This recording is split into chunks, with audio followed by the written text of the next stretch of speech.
Blog Talk Radio. Sometimes you got to create what you want to be a part of.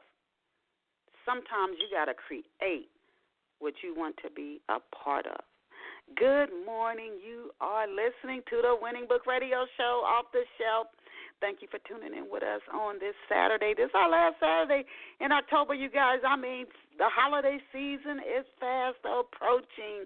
Not only that, it's coming around, wrapping up a new year. You know, at the beginning of the year, the beginning of anything, the start of something, we're so excited. The start of a job, the start of a relationship, the start of going to college or whatever path we choose. Oh, we are excited at the beginning.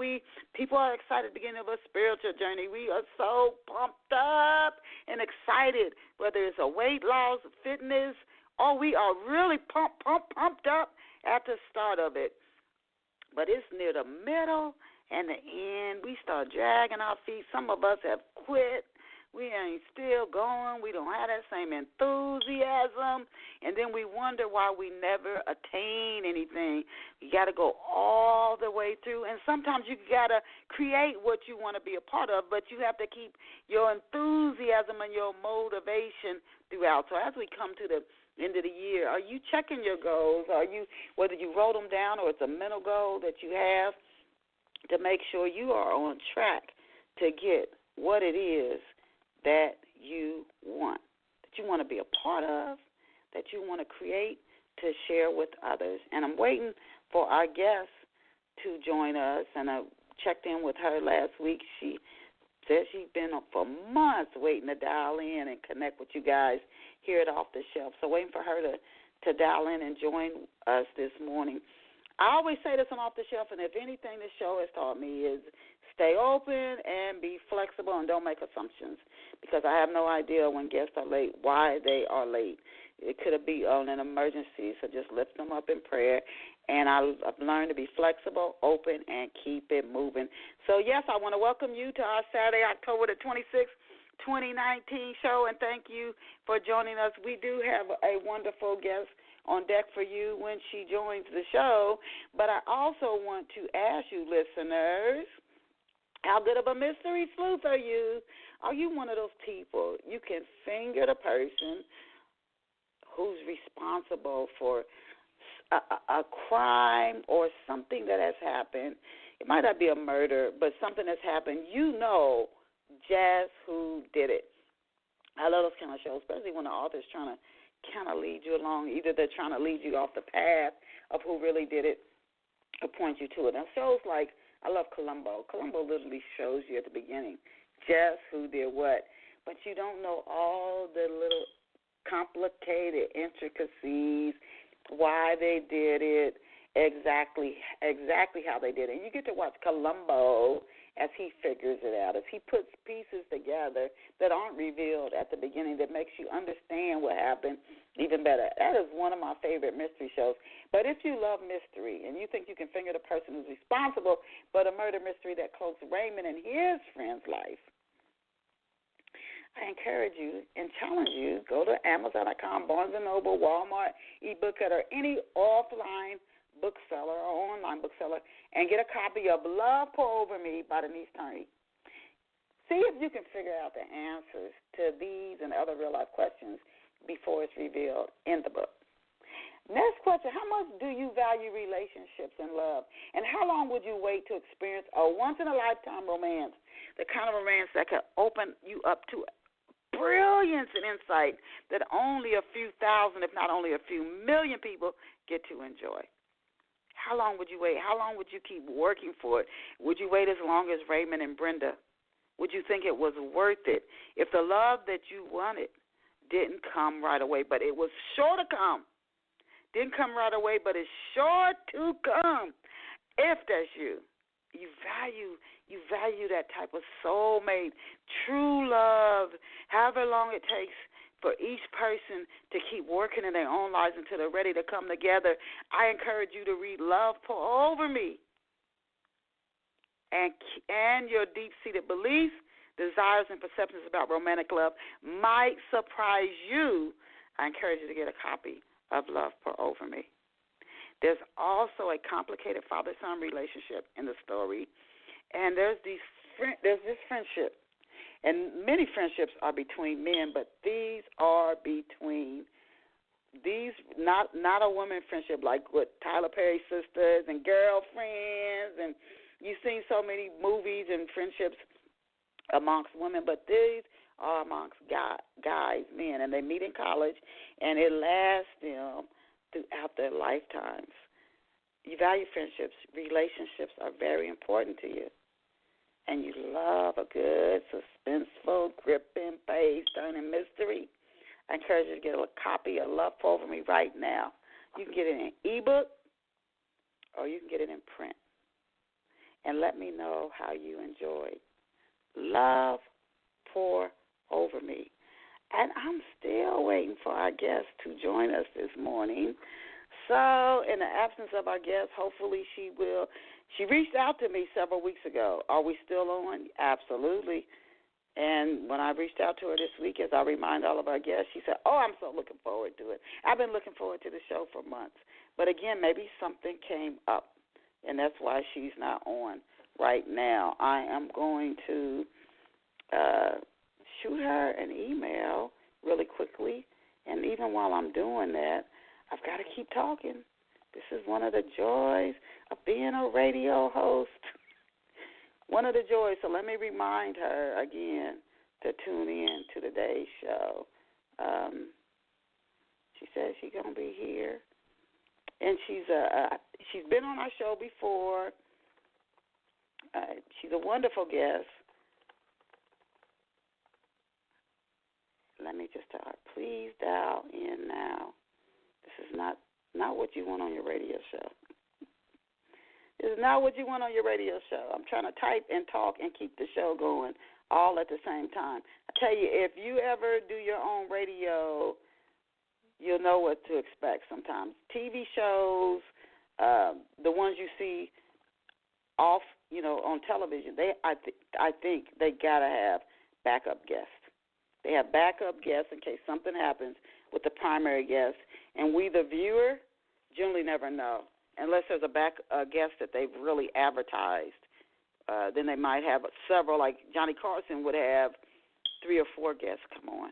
So that way, if one guest doesn't show up or they're late, it's not good for their career, but if they don't show up or they're late, he can keep the show going. So, but we have one featured guest on every single week on Off This Show. So what I'm going to do, in the absence of our guest dialing in right now, I'm actually going to read from Love Pour Over Me, and I'm trying to think of a section where I'm going to start reading. Okay, this is I'm midway through. I'm almost midway through, but I'm not at like a cliffhanger scene. But I'm midway into Love Pour Over Me on page 143, and this might be the deepest I've gone on a reading of Love Pour Over Me before. And what's happening is Brenda has met Raymond, and again, they're soulmates, and they meet in college. I'm not going to get a story away, but her sister and her are very close. So Brenda, she grew up in Tennessee, and she's very laid back. She and her sister are very different. Her sister is high fashion. She is truly high fashion, so they're very different, but they love each other. But Brenda is more, she's more, you can tell she's the younger sister, and her older sister has sort of been dominant.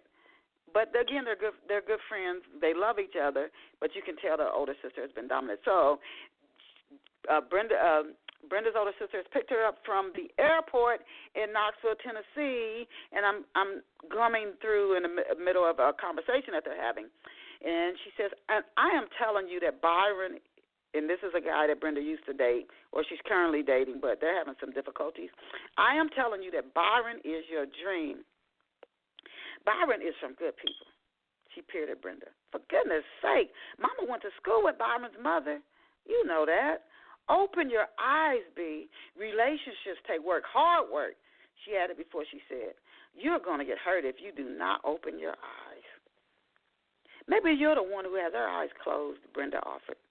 She almost regretted saying the word. She'd long been familiar with her sister's name is Virginia, with Virginia's temper.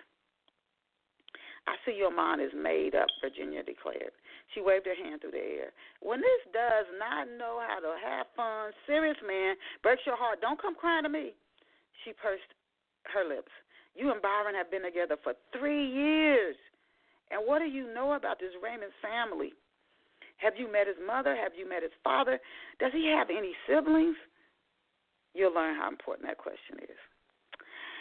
I haven't met them. I told you I've only known Raymond a few months. And you know he's good enough to leave Byron for it? Brenda was silent. I remember the day you came home from school and told me you met Byron. Virginia grinned. She relaxed her shoulders into the sofa pillows. You were so happy. You even told Mama before you told me. Byron is the one who loved you first. She looked right at Brenda. Images of Virginia crying on her shoulder after she discovered her first romantic love, a 15-year-old boy cared for another girl, flashed across Brenda's mind. Out of breath and distraught all those years ago, Virginia had told Brenda about the incident as soon as she raced through their parents' front door. Back then, leaves hung like long ornaments from the weeping willows spread about their parents' estate. On that afternoon, an ice cream truck rang its way up the street. Virginia, trying to turn the page.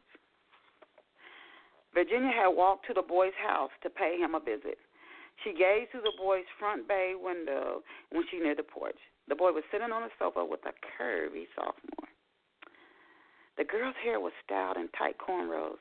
The boy Virginia swore she loved and would spend the rest of her life with had his arms around the girl. Their mouths were pressed together. Their eyes were closed. They looked like they were soaking up a dream, its sweet juice going down deep inside of them. While the couple kissed, Virginia raced away from the house.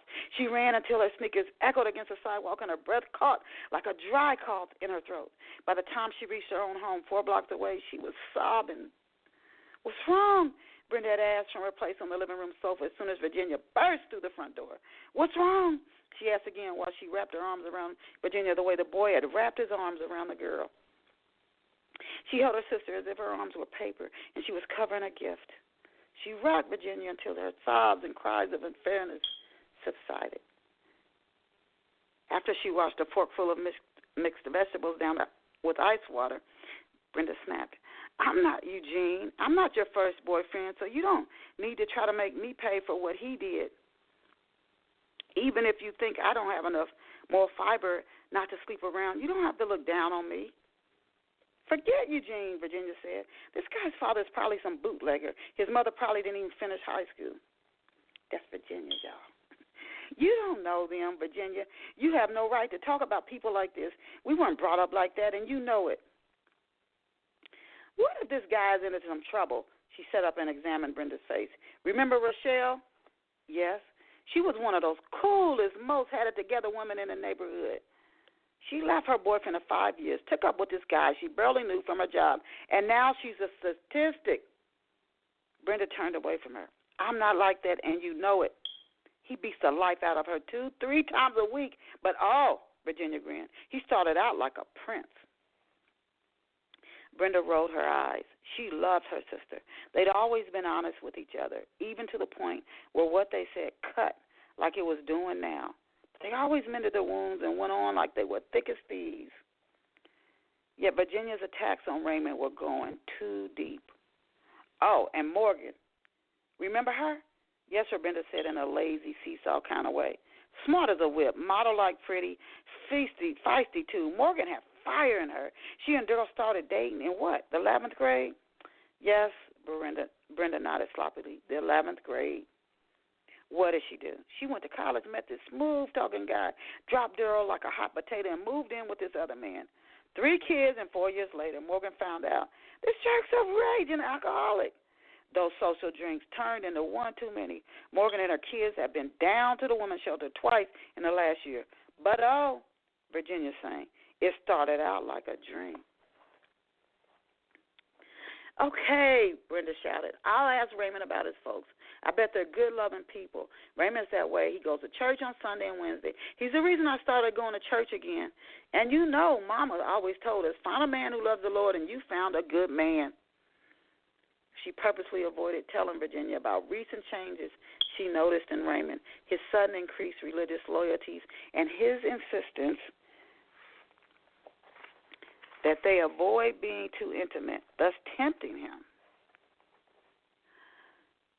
with sex, advice she'd overheard Bishop Moore give Raymond the Sunday after she met him. Brenda hid her concern. As she traveled down the hallway with Virginia, Brenda hid her concern behind a wide grin. You know what they say, the apple doesn't fall far from the tree. Virginia smirked. This is what I'm scared of. What if his father has a criminal record? What if his mother's on drugs? You know how bad that crack has spread. First his dad was a bootlegger, and now, had this man even offered to have you meet his family? Brenda's tongue caught in her mouth. He hasn't, Virginia said, answering her own question. And you have not even thought about it. Isn't it odd to you that this man has not offered to introduce you to his family? We just met, Brenda stammered. Okay, I will give you that, Virginia said. But let me ask you this. What are his parents' names? After 2 months, a man would tell you that unless something is wrong back home. She didn't give Brenda time to respond. For all you know, he came to Philadelphia to escape a dark past. Glad to hear you be so positive, Brenda remarked derisively.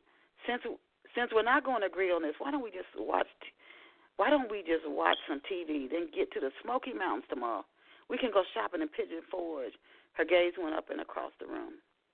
A flock of birds lifted off a tree and flew in front of Virginia's living room window. Then the birds flew further up across the sky. Brenda followed them with her gaze for as far as she could, which was the start of Virginia's neighbor's front yard. Let me check and see if our guest has joined us. Hopefully we're 15 minutes into the show, but let me see if she has joined us. Myrna? Yes, I'm here. I wasn't able to get through till you. Just now. Oh, you couldn't get through? No, I don't know what happened. I dialed the number and I just got a dead. So it just now went through at a quarter after. Okay, let me check with the show because we have other callers who did get through. So let me check with the show's producers why you couldn't. But I want to introduce you to our listeners here. So I want to thank our guests for joining us this morning. I just finished a short reading from Love Pour Over Me, but we want to introduce you to our special guest. So our special off-the-shelf guest this morning is Myrna Goldbaum, and we want to thank her for continuing to try to get through until she was able to get through. Not sure why she couldn't, but I will check with our producers. But Myrna is an author and master psalmist. She attended Ohio University, where she majored in radio, TV journalism, and books that Myrna has written include May I See Your Hand, Cruise to the Other Side, Soulmate Connections, and Diary of a Palm Reader. And I encourage you to visit Myrna online at myrnaloupalmistry.com, and that's MYRNALOUPALMISTRY.com, and I'll spell it again for you, MYRNALOUPALMISTRY.com, and we're absolutely delighted that Myrna got through and is joining us this morning. So welcome to Off the Shelf, Myrna. Well, thank you so much for having me. I'm glad to be here finally. And so I want to kick off the show with a few questions that we ask each of our guests so we can get a little backstory, the listeners can get a little backstory on you before we launch into your books and other things that you're doing. So to begin, Myrna, can you tell our off-the-shelf listeners where you grew up and what life was like for you growing up? Well, I grew up in Dayton, Ohio. I went to Fairview High School. Then I went to college in Athens, Ohio, at Ohio University. And all during that time I was doing palm reading because I started when I was 10. So they say write what you know about, so I've been writing about palm reading ever since. So my first book is called May I See Your Hand, and I teach classes out of that. And the kind of palmistry that I do is very easy to learn. It's called Oriental. It comes from China, so it's not Hindu. Then I wrote that in 1996, and I got it published in 97 with a lady who's now out of business, so I have the copies of that book. Then I didn't do anything for 10 years because I was working and raising 2 small children plus my son, and I ended up writing Soulmate Connections in 2003. Then it came out in 2004, and then I wrote Diary of a Palm Reader. That was 2004. And then I waited a while, and I wrote Cruise to the Other Side, which is my first novel. It's a paranormal novel with a palm reader in it. So I've actually been writing ever since the 4th grade. Wow, the 4th grade. What drew you to palm reading? What attracted you to that? Well, what happened, I probably never would have gotten into it, but my mother was a nurse at a hospital. I showed up after school for a ride home, and she couldn't leave because the next shift couldn't make it or didn't show up. So I got noisy, and she grabbed a book off of the volunteer wagon and just said, "Here, sit down and read that." And I had to sit there for 8 hours, but I think she gave me dinner in between there. So it happened to be a book on palmistry, which she didn't look at the title or the author or anything. She just said, "Here, read this." So I started looking at it, and I couldn't understand the verbiage. It was way over my head, but every page had a picture on it. And I got involved with studying the pictures, looking at my own hand, and I memorized them all. And then I started reading. My sister was number 1. She was 6 years old.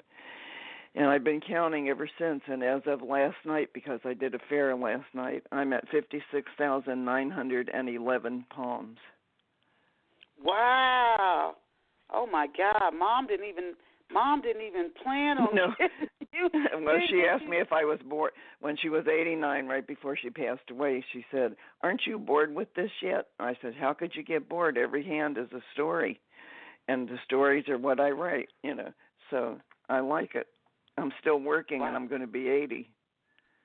Oh my goodness, Myrna, and all these years starting from when your mother handed you a book. So yeah, then I looked for that book for 45 years, and I couldn't find it, so that's why I wrote my own, and that's where May I See Your Hand came from.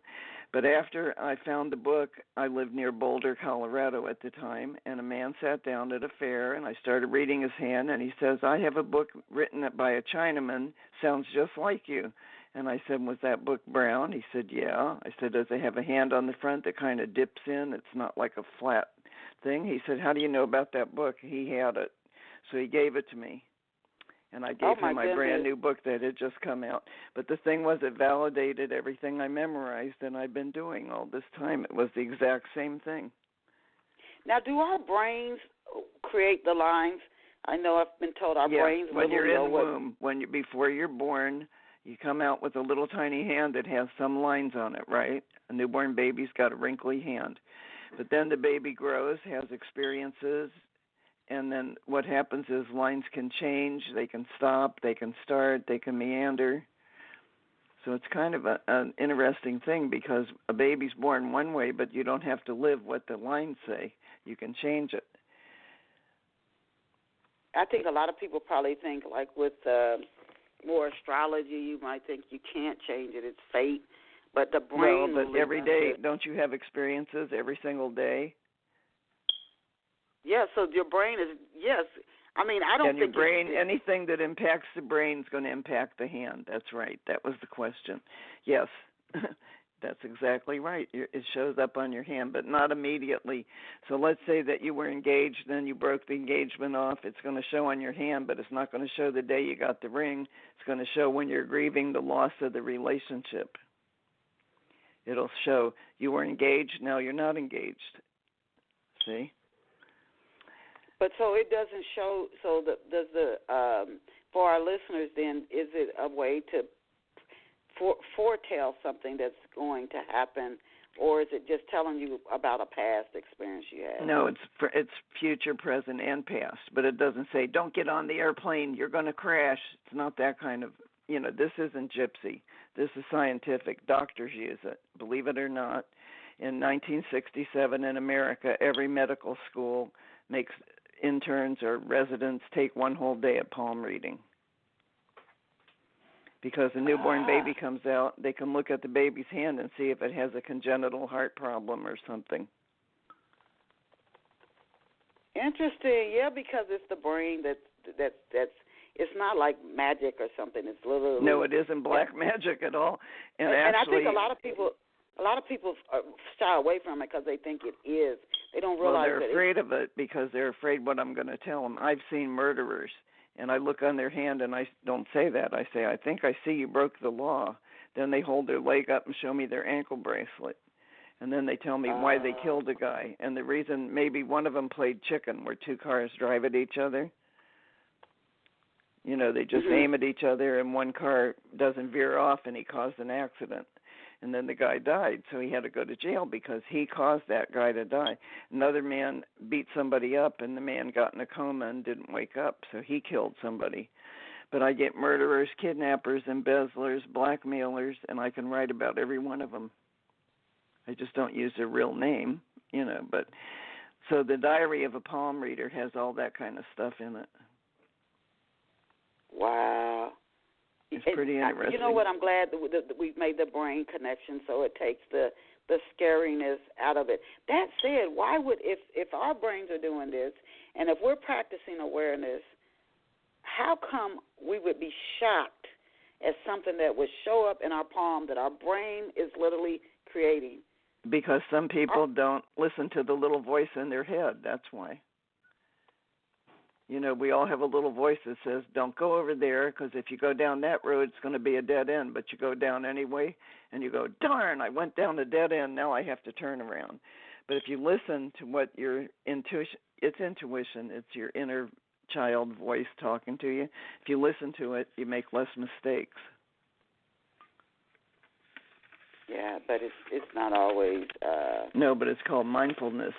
But the hand isn't going to show that you're going down a dead-end street. That's not. It shows life-threatening things, like if you have a disease. I once told a woman, I see that you have a lump in your left breast. She said, oh, no, it's just a mosquito bite. It's been there for 10 years. I said, then how come you don't wear a bra? She said, well, it irritates it. So I said, I think you better go have a little mammogram. And she says, I'm only 38. You don't need to go till you're 40. I said, I'll go with you if you're afraid to go, but you need to go tomorrow. Well, they took her breast off, and she died. Took 4 years, but she passed away because she ignored that for 10 years. If you have a lump, you go to the doctor. You don't pretend like it's not there. Yeah. See, so I could have saved her life if she would have gone, if I'd met her 10 years before. But then men have prostate problems, and if I read their hand, I tell them, I think you need to go to the doctor. You go into the bathroom 5 times a night. Say, how do you know that? And I say, it's right there on your hand.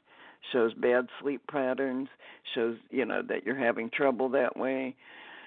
So they go and they call me up and they say, I hope you're happy. I had surgery. And I say, yeah, but you're here.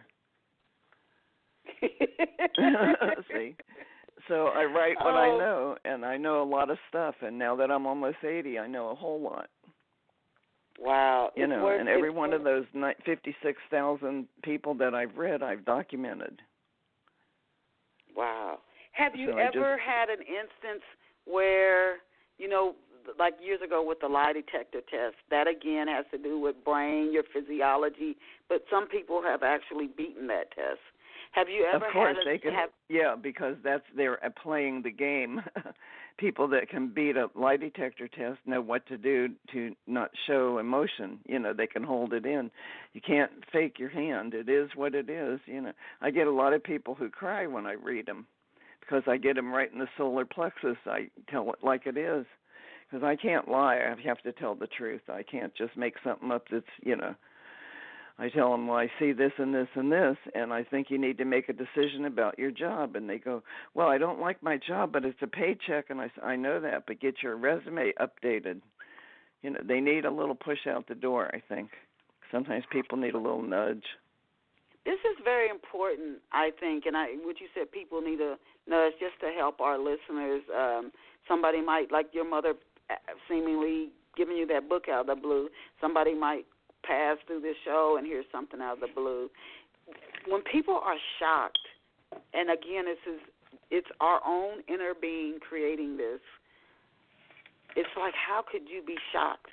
to hear this when it's you that's creating. Well, no, they know I'm telling the truth. A lot of people go, no, hon, that isn't true. No, that's a lie. And then when I get all done, they go, well, I lied. You were right. I get 90 to 95% right. That's pretty good odds. So I miss a little bit because I'm not perfect. My thing is I'm thinking more of each of us as an individual, not from more the palm reading side of it. Okay. How could, if we're creating something from our brain, and people who practice like the power of thought, they always tell us you have to practice awareness because nothing happens out of the blue.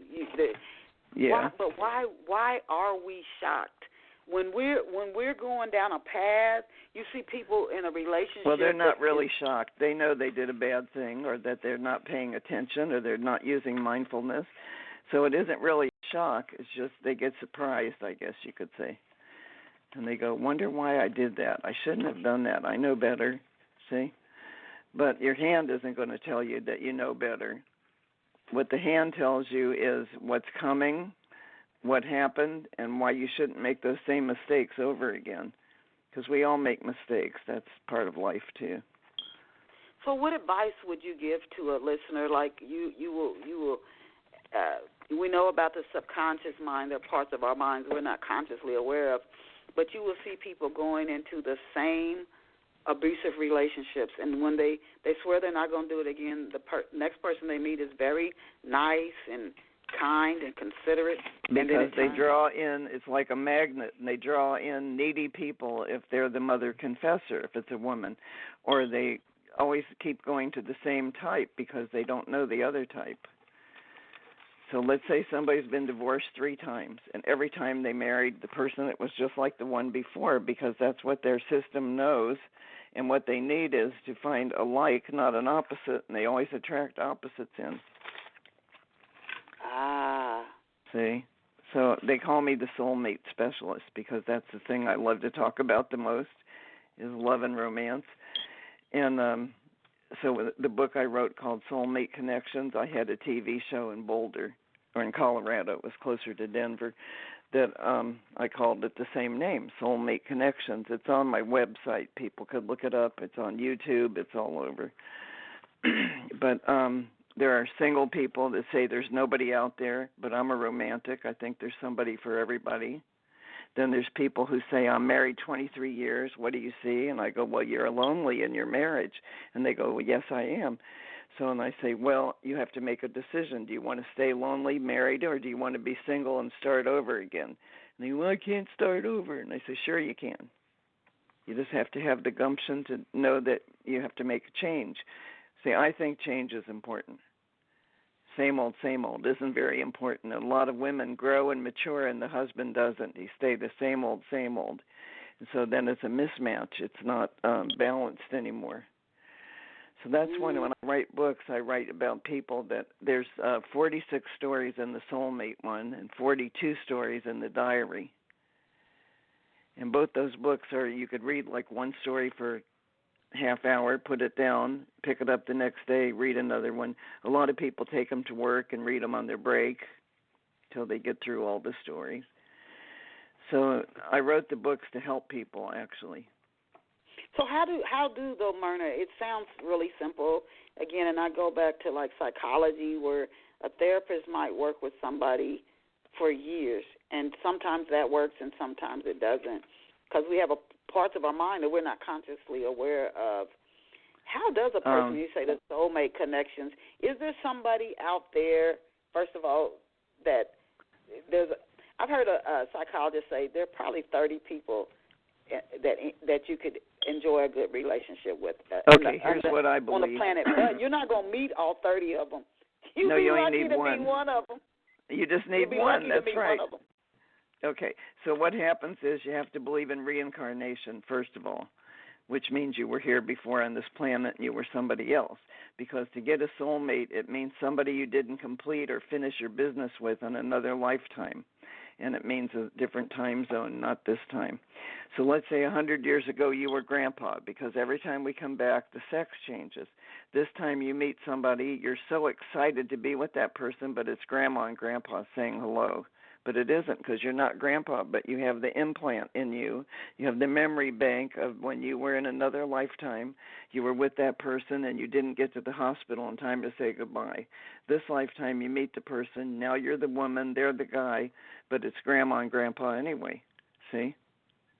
If I can understand it, anybody could get it. But it means that you have to believe that there are other lifetimes that we all come back. So the average person could have 4 to 7 experiences where they make a mate with somebody from another lifetime. And you only need that first one. If you get one, you don't ever have to come back. Next time when you pass, you just ascend to heaven and you're done. But the hand shows on there. Once in a while, somebody will have 2 soulmate marks. It's very rare, but I've seen it a couple times. Sometimes people don't have it at all. I don't have it. My husband has it. It only takes 1 in a couple to be your soulmate. He's got the huge mark that I look for, and I look all the time, and my hand doesn't have it. But it doesn't. I don't have to have it because I'm on his hand. So we show up on the other person's hand. So for our listeners, I'm sorry, go ahead and finish. Are you sure? For our listeners who want to read their own, if they wanted to see their own hand, or some people might even be interested in reading another person, especially we talking soulmates. So a lot of people doing background checks on people because we know folks will lie to you, but maybe somebody wants to say, hey, can I see your hand? Or somebody they're dating, and I'm not saying this for myself, somebody that they're dating, they may want to see their hand, so yeah, they to check them out. Yeah. They're like, you know what, I better stay away from that person. Right, they would know because the hand would show deceitfulness, a liar, a cheat, a sneak, a thief. It would show something right on there. Well, I do a little test with everybody when I read them. I make them write their name down, and I feel their handwriting. That has nothing to do with palm reading, but that's how I get in. So if the brain wrote it, right, your brain says to your hand, write that name real quick, she wants it. So they scribble their name down. So then I feel that, and I can tell what I have in front of me. Isn't that funny? So they could print it or write it. It doesn't matter. The brain is what I'm really reading. Right. So when I do it on the Internet, people take a picture of their hand with their phone or whatever, and they send it to my email, which we haven't given out yet. But it's palmist@myrnalou.com, and I was named for Myrna Loy, who was a movie star. So it's spelled Myrnalou, all one word, and it looks like Mary Lou, only it's Myrna Lou. And so I talk to people from all over the world. I've talked to people in 93 countries so far. Wow. And I keep track of stuff so I know. And I've taught 3,066 people palm reading. Are there like significant lines or things to look for on a person's hand? Well, there's 5 basic lines we all have to start with. So there's a lifeline or you wouldn't be here. There's a love line, which means you've had experiences starting at age 12 all the way till now. There's work, because we all work. Even if you stayed home and had children, you're working. It means putting effort out. Then there's the bracelets, and that's at the base of your wrist. And the baby finger shows the possibility of how many children a person could have. So those are the 5 basic lines. Then there's a million symbols. And the symbols, everybody has some, and some people have different ones. But it starts out with X, means good luck, and a lot of people have none at all. And I say, so you're a hard luck person. And they go, yeah, how'd you know that? I never am lucky. Then other people have a ton of them, and they win every contest they enter, or every time they buy a lottery ticket, they won something. So the X is important. Then there's islands, and that means you're trapped or cornered, and I look for that on different places on the hand. Then there's dots, and a dot means you're stuck in the island that you got yourself into, which could be that person who was married all those years and afraid to get out on their own. Then there's ESP marking, which is intuition. And there's teacher's block, if a person could be a teacher. Just a minute. I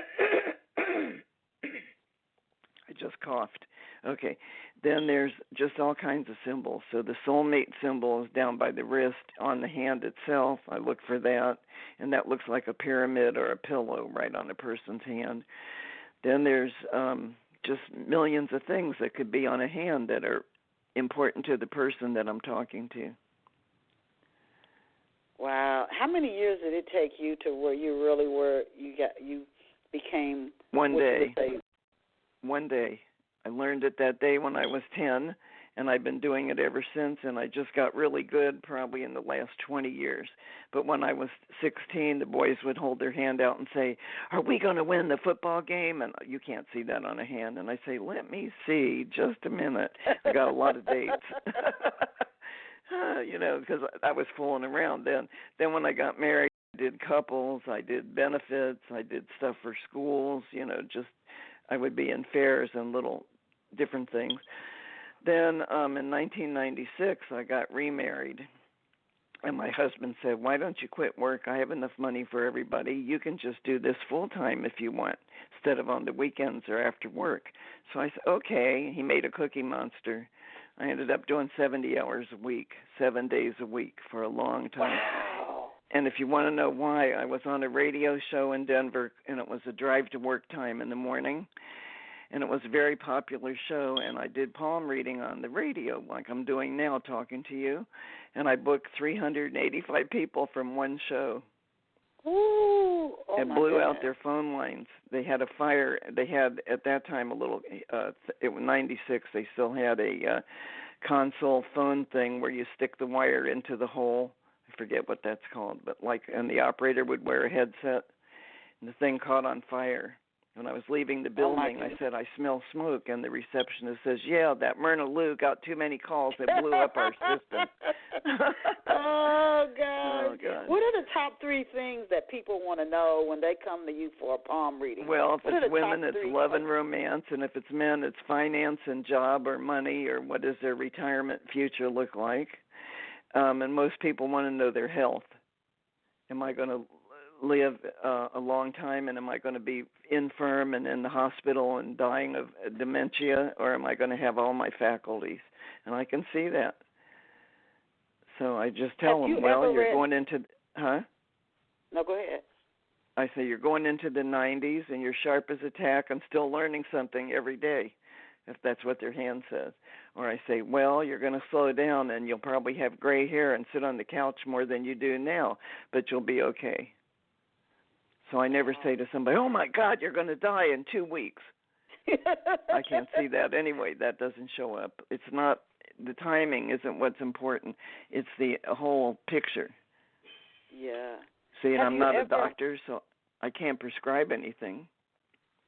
Have you ever read somebody's palm and it was accurate, the reading, and then they came back 10, 20 years later and their reading was different? Of course, it's different 6 months later.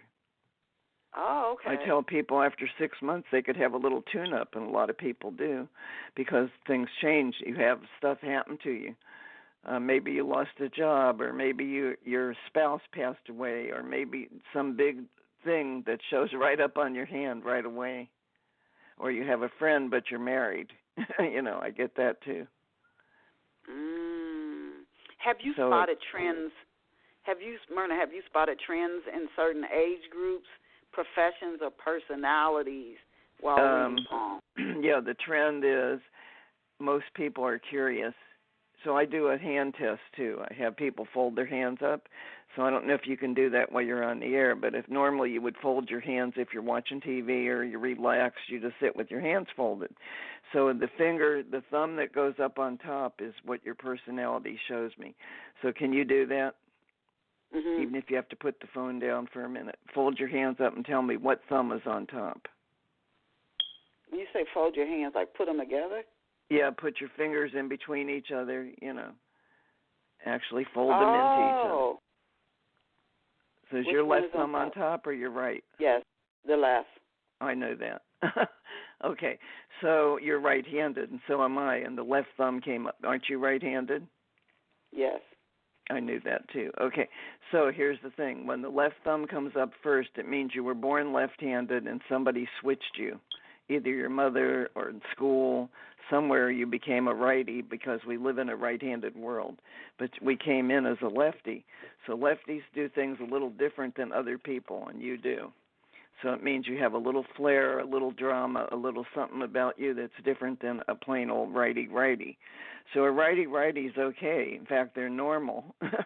And it's easier for me to read a righty-righty because a lefty-righty, which is what we are, means you have two voices in your head and they only have one. So we hear na-na-na-na, na-na-na-na from both sides, and they hear na-na-na-na. See? You get that? I think I followed you on that. I think I did. Never heard of that one before. Well, what it Born means left-handed, and then somebody means we make more mistakes than they do because we don't know who the good voice is. Okay, but a lefty who's now a righty, means we do a lot of creative things. So you write also, don't you? Mhm. So that's creative. So I write and I read people. So that's creative. There's artists. They're creative. There's people who make jewelry. That's sort of an art to it. Hairdressers. It doesn't matter who it is. If their brain is left-brained plus right-brained, they're just different than a plain righty-righty. But a righty-righty is normal. What about somebody who's left-handed and they were born left-handed? Then they're supposed to be left. I've been married to 3 of them. And the thing is, I always gravitate to left-handed people because I'm one of them. So are you. So it means that you would not find a like in a right-handed person. You'd have to find a like that's either like you now or who used to be a lefty who's now a righty, same as you. Interesting.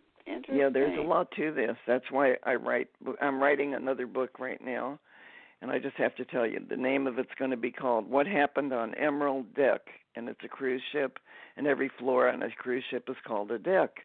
And on Emerald Deck, there's a kidnapping by a nanny who is told by a palm reader in New York City to go out and get a job and go over water, and she'll make $100,000. And she figures out she can kidnap a newborn baby that's a couple months old, sell it in a foreign country, and then get back on the ship and nobody will know.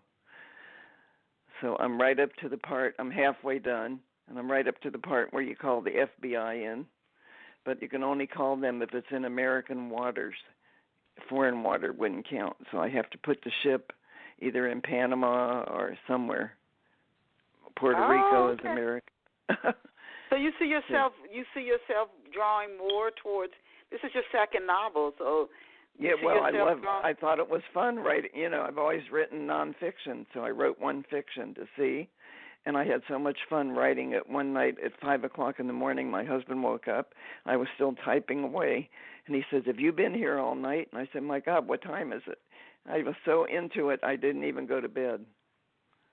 Wow. That's pretty good. Now, that's impressive. Yes. Yeah, well, okay, here's the best one. The first book I wrote called May I See Your Hand, I wrote it in 1 hour. You can't write a book in an hour. You even know that. But it was channeled, and I didn't even know what that meant back then. But channeled means God put it in my head, and it came right through God to me, and I wrote it longhand. Okay. And so it's got illustrations on every page. But the thing was, I didn't even know I did it. I went in my palm reading room that was in our basement, and I wrote longhand and threw every sheet down as I filled it up on the floor. Then I went to bed, and it was 2 o'clock in the morning, and I went back to work the next day.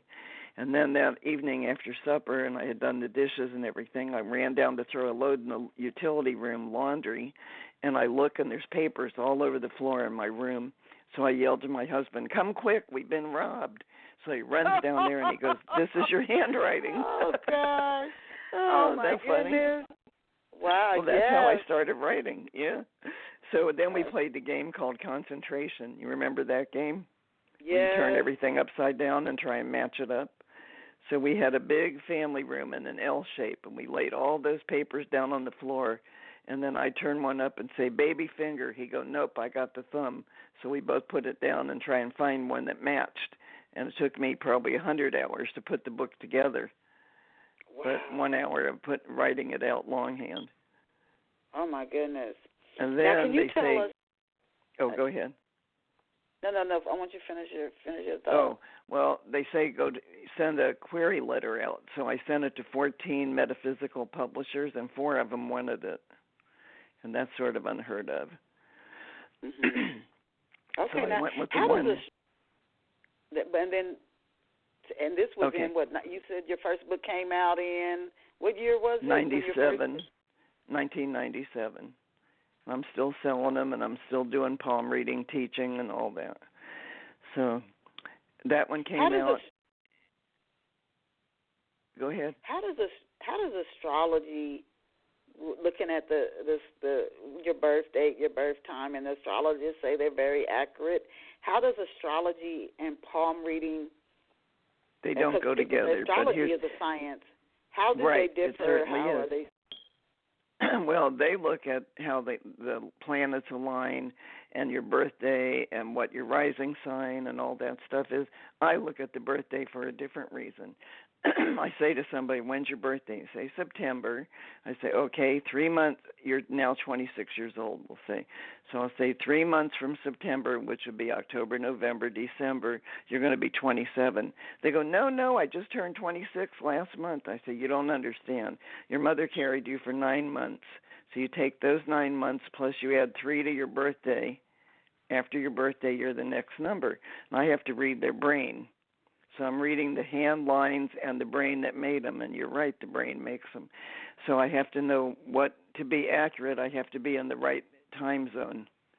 So a lot of people lie about their age. They go, oh, I'm 70, and I know damn well they're 75, but they just tell me they're 70.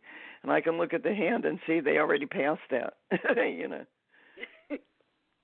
Oh, my so God. I don't say anything, and then when we're all done, they go, well, I forgot to tell you I'm 75. You're like, oh yeah, you picked that up. Do you find though that somebody comes to you palm reading and you think they want to know the truth?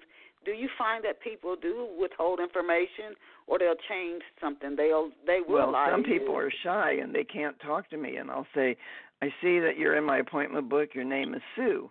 Susan. Do you go by Sue or Susan? And they look at the floor and they go, Sue, and that's all I get out of them the whole time. So I need the back and forth. I need the talking. I need the confirmation. I need the person to say, yeah, that's right, or no, that isn't right.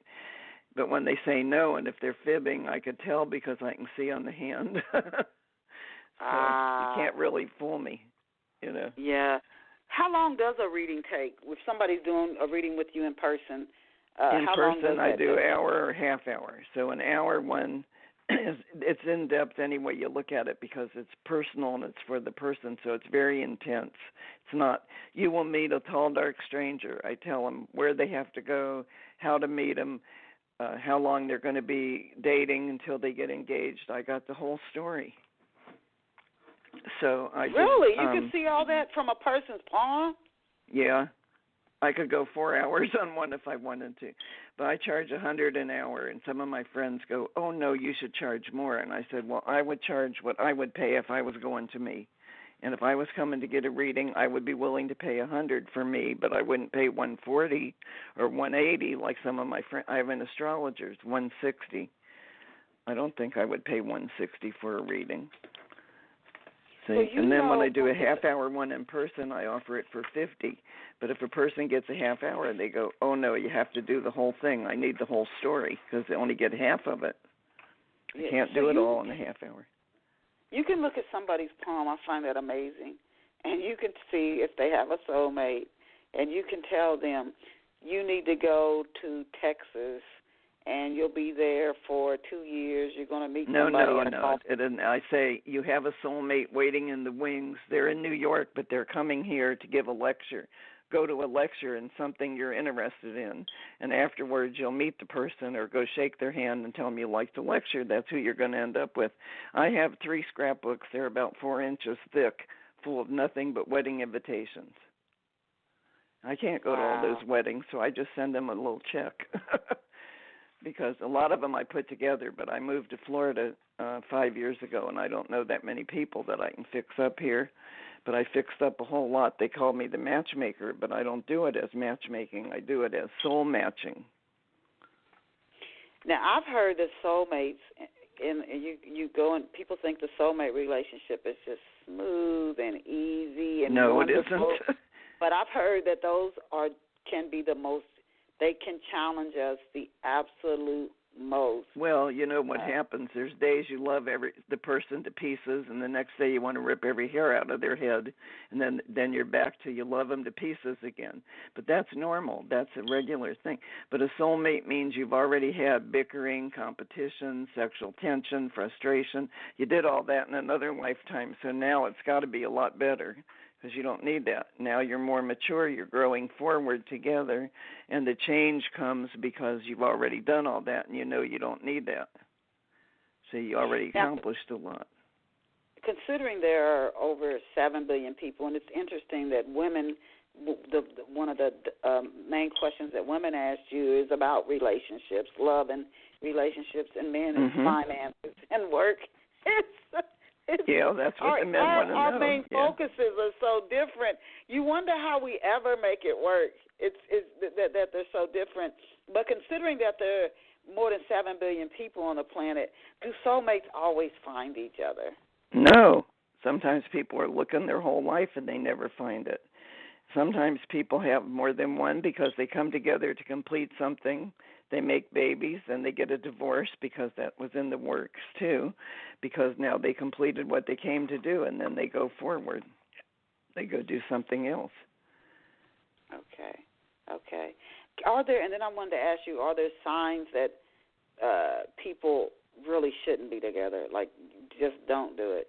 Don't even consider it. Yeah. There's red flags, or what I call them, and it shows. Just for an example, last night I did a woman at an outside fair. It was raining on us. It was terrible, but I did it anyway. And she says, I'm getting ready to get married. I'm 31. I said, great, but why is he in jail? She says, how'd you know that? Well, it's all over her hand. She visits him in jail. I said, I don't think I'd marry that person if his scruples aren't so good. He did some business things that weren't so good, and he got caught. So she said, yes, he did. So I said, why do you think you need to marry him? She said, we were engaged before he did it. I said, well, get unengaged now unless you want to end up with somebody who goes to jail again, because he's not a straight shooter. Wow. See? And hopefully she'll listen, because no, she's not going to. She's not. She's going to marry him. It shows on her hand. They're going to have a marriage. It's going to be a marriage and a divorce. I can't stop it. You know, I just tell them. Yeah, sometimes I said, what do your parents think? She's 31. She said, my parents don't enter into it. I'm doing this. So I said, I know, but you'd never been married. You were holding out for the prince. Now he's in jail. When he gets out, if you marry him, you got a jailbird. He can't ever get a job, doing what he was doing before. He was making $100,000 a year, so she has the big engagement ring. But the problem is, now nobody will do business with him because he's tainted now, see? So I said, unless you want to be the teacher and you have to go out and work every day until you're old enough to retire and take care of him. So she said, okay. So her hand says they're getting married, and within a year there'll be a divorce. Wow. Oh, my goodness. No, I didn't tell her that. Where can off-the-shelf listeners get a copy of your books? All my books, I have them all, and they can email me and ask for them, and if they look up my website, they'll see pictures of each one of them, and they can order it from me, or they can get them on Amazon, they can get them at Barnes & Noble. I don't know if Books A Million has them. I think they have to special order. But the May I See Your Hand is out of print because the publisher went out of business. So that book I'm selling out of the house here. And I just had it reprinted at least 3 times. I have to do it again. Wow. I'm down. And I'm teaching a class in my house on November 16th, and I'll be using that book. Class? Where are you teaching your class at again? In my kitchen, in my own house. Oh, okay. So you're teaching a class. Do you have any public speaking events where you go, where you're at, where our listeners who might be interested in seeing you in person? Tonight I'm working in a town called Bradenton. It's about an hour north of where I live, but I'm not making a talk there. I'm working for a Halloween party. So I work in fairs, and on November 30th I'm in a fair in Naples, which is a big resort town in Florida, and I'm giving a talk there on soulmates. And that's a psychic fair, and it's called the Mystic Fair. And this woman that puts it on twice a year in March and also around Thanksgiving. So November 30th, I'm giving a talk at the Mystic Fair. And when I give a talk, sometimes 8 people come and sometimes 500 come. You never know. Are you but if you know your subject, go ahead. You know, I know the subject matter, so it doesn't matter how many's in front of me. I just do my thing.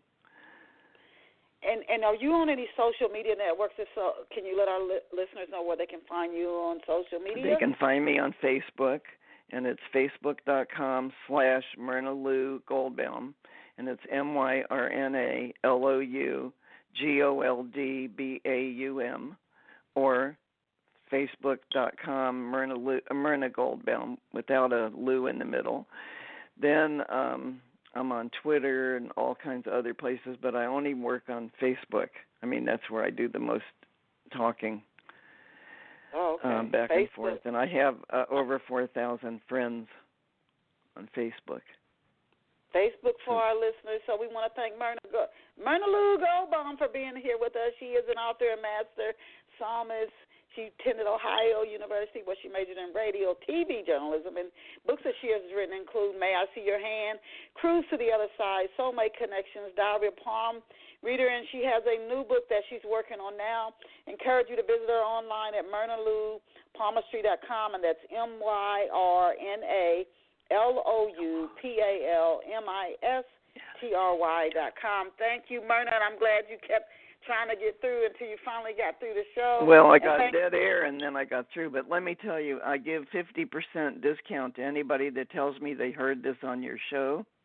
So instead of 100, I would do the hour one for 50. Okay. So, all right, listeners. Listeners, you heard. She said 50%. Just tell them you tuned. You heard Myrna Lou Goldbaum on Off the Shelf, 50% off instead of $100 for an hour. You can get. And the palm reading is just telling, she's just reading what your brain has already put on your hand. It's not magic or anything.